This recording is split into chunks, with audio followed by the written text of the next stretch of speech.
এক কাপ সুজির সাথে সামান্য আটা মিশিয়ে একেবারে বেকারির মতো সুপার খাস্তা টেস্টি মুচমুচে বিস্কুট খুব সহজে এভাবে বাড়িতেই বানিয়ে নিন। একবার বানিয়ে সংরক্ষণ করে রাখতে পারবেন সারা মাস জুড়ে। এরকম খাস্তা মুচমুচেই থাকবে আর খেতেও এগুলো ভীষণ সুস্বাদু হয়। হালকা খিদে পেলে কিংবা চায়ের সাথে দারুণ লাগবে। আর সেজন্য প্রথমেই আমি এখানে 1 কাপ পরিমাণ সুজি নিয়েছি। তো সাধারণত সুজির দানা তো এরকম মোটা হয়েই থাকে, আর সেই জন্য সুজিটাকে মিক্সিং জারের মধ্যে নিয়ে গুঁড়ো করে নেব। তবে সুজির সাথে আমি একেবারে এখানে 1/2 কাপ পরিমাণ চিনিও নিয়েছি, চিনিটাও একসাথে এইভাবে গুঁড়ো করে নিচ্ছি। তবে যদি আপনারা মনে করেন মিষ্টির পরিমাণটা একটু কমিয়ে দেবেন তাহলে কমিয়ে নিতে পারেন, 1/2 কাপের অর্ধেক দিতে পারেন।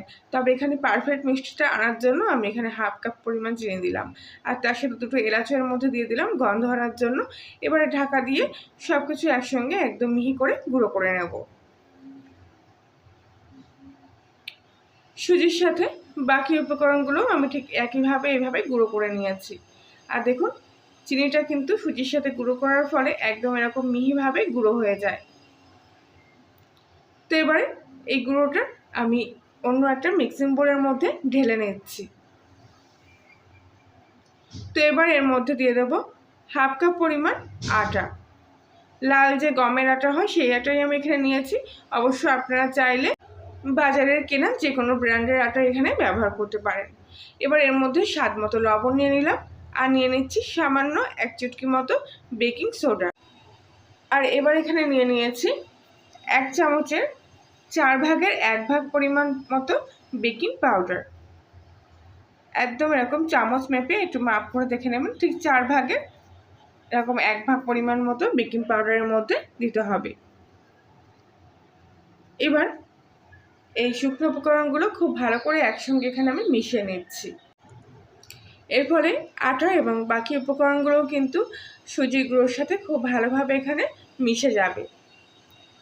আর সেই কারণে শুকনো অবস্থায় কিন্তু একটু হাতে সময় নিয়ে বেশিক্ষণ ধরে এই মিশ্রণটাকে ভালো করে মিশিয়ে নিতে হবে, যাতে বিশেষ করে বেকিং সোডা এবং পাউডারটা ভালো করে মিশে যায়। এবার আমি এর মধ্যে নিয়ে নিচ্ছি ঘি। 4 চামচের 4 চামচ পরিমাণ ঘি আমি এর মধ্যে নিয়ে নেব। তবে এক্ষেত্রে আপনারা ঘিয়ের বদলে সাদা তেলও ব্যবহার করতে পারেন। তবে আমার মনে হয় ঘি দিলে পরে বিস্কুটের স্বাদ এবং গন্ধটা খুব ভালো আসে। তো এবার ঘিয়ের সাথে বাকি উপকরণগুলো খুব ভালো করে এইভাবে এরকম হাতের মধ্যে নিয়ে মিশিয়ে নেব। প্রথম অবস্থায় ঘিটা কিন্তু এক জায়গায় জমাট বেঁধে থাকে, তবে একটু হাতে সময় নিয়ে ভালো করে এইভাবে একটু ময়াম দিলে দেখবেন খুব সুন্দরভাবে কিন্তু ঘিটা এর সাথে মিশে যাচ্ছে। তো কিছুক্ষণ ধরে এইভাবে ঘিটা মিশিয়ে নেওয়ার পর দেখবেন সুজি আর আটার মিশ্রণের মধ্যে ঠিক এরকম একটা টেক্সচার কিন্তু আসতে শুরু করছে, ঠিক এরকম একটা দানা দানা মতো ভাব আসছে। আর কিছুটা অংশ হাতের মধ্যে এইভাবে এক জায়গায় করে নিলে এরকম মন্ডার মতো হয়ে আসছে। তো ঠিক এরকম করে কিন্তু ময়ান দিয়ে খাস্তা মতো করে মেখে নিতে হবে। তো এবার অল্প অল্প জল দিয়ে এই ডোটাকে মেখে নেব। অবশ্যই এখানে আপনারা জলের বদলে দুধও ব্যবহার করতে পারেন, তবে জল কিংবা দুধ যেটাই দেবেন না কেন অল্প অল্প করে দিয়ে কিন্তু ডোটাকে এক জায়গায় করে নিয়ে আসার চেষ্টা করতে হবে। মাখা রাখার কোনো দরকার নেই, শুধু এরকম ডোটা এক জায়গায় করে নিয়ে আসলেই হয়ে যাবে। আর অল্প একটু জল দিতেই দেখবেন চিনির থেকেও কিন্তু হালকা করে জল ছাড়তে শুরু করবে, আর তাতেই দেখবেন এরকম ডোটা কিন্তু মেখে নেওয়া হয়ে যাবে। তবে এটা কিন্তু একদম সফট ডো তৈরি হয়েছে। হালকা হাতে চেপে দেখাচ্ছে, দেখুন এরকম কিন্তু নরম করে ডোটাকে তৈরি করতে হবে। একদম শক্ত হার্ড ডো কিন্তু এক্ষেত্রে একদমই চলবে না। আর এই ডোটা রেস্টে রাখার কোনো প্রয়োজন নেই। তৈরি হয়ে গেলে এরকম এর থেকে অল্প অল্প করে অংশ চামচ দিয়ে কেটে নেব। নিয়ে হাতের মধ্যে এইভাবে নিয়ে নিলাম, নিয়ে একটা গোল বলের মতো করে নিচ্ছি। বলটা তৈরি হয়ে গেলে এবার হাত দিয়ে এরকম চ্যাপটা করে দেবো বলটাকে, দিয়ে আবার ধারগুলো খুব ভালো করে এইভাবে একটু হাত দিয়ে এরকম সমান করে দেবো। যেহেতু সুজির আর আটা দিয়ে তৈরি খাস্তা করে মাখা এটা, তাই ধারগুলো কিন্তু এইভাবে ফেটে যাবে। তবে হাত দিয়ে খুব ভালো করে এইভাবে সমান করে দিতে হবে, নইলে এগুলো তৈরি হয়ে যাওয়ার পর কিন্তু ধারগুলো দেখতে একদম বাজে লাগবে। তো যাই হোক, বাকিগুলো আমি ঠিক একইভাবে এখানে তৈরি করে নিচ্ছি। আর দেখতেই পাচ্ছেন এই ডোটার কিন্তু মধ্যেখানে টেক্সচারটা ঠিক এরকম এসছে, একটু ফাটা ফাটার মতো। তো ঠিক এরকম করে বাকি বিস্কুটগুলো আমি এখানে তৈরি করে নেব। এরকম চ্যাপটা করে দিচ্ছি, হাত দেওয়ার পর ধারগুলো খুব ভালো করে আবার এরকম এক জায়গায় করে নিচ্ছি। খুব সহজ এগুলো তৈরি করা, হাতে মাত্র কয়েক মিনিট সময় থাকলেই দেখবেন ফটাফট এগুলো তৈরি হয়ে যাচ্ছে। তো অন্যদিকে একটা প্লেটের মধ্যে আমি শুকনো কিছুটা আটার গুঁড়ো এইভাবে ছড়িয়ে নিচ্ছি, আর তারপর এক এক করে এগুলো এইভাবে হাতের মধ্যেখানে নিয়ে চ্যাপটা চ্যাপটা করে বানিয়ে নিয়ে ওই আটা মাখানো থালার ওপরে নিয়ে নিচ্ছি এক এক করে সাজিয়ে। তো বাকিগুলো আমি ঠিক একইভাবে তৈরি করে নিয়েছি, আর অনেকটা ডিফারেন্স রেখে রেখে এগুলো কিন্তু এক এক করে সাজিয়ে নিয়েছি।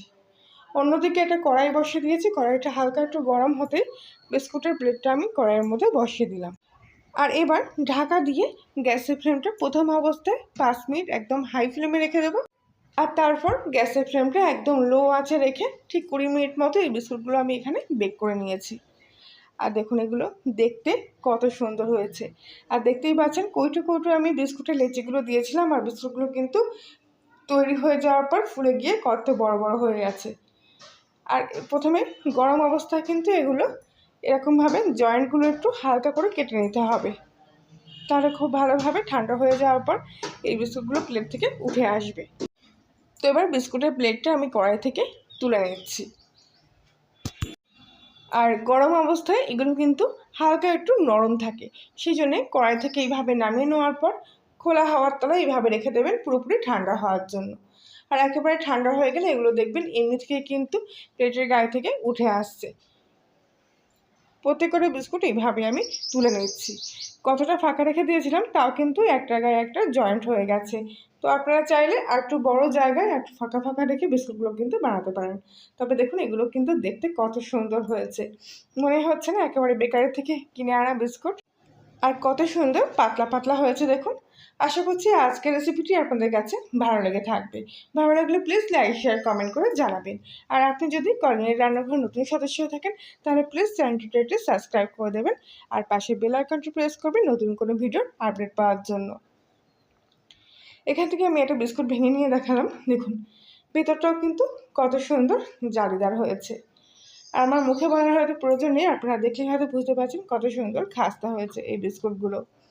আর সুজি আর আটা দিয়ে তৈরি, খেতেও কিন্তু অসাধারণ টেস্ট।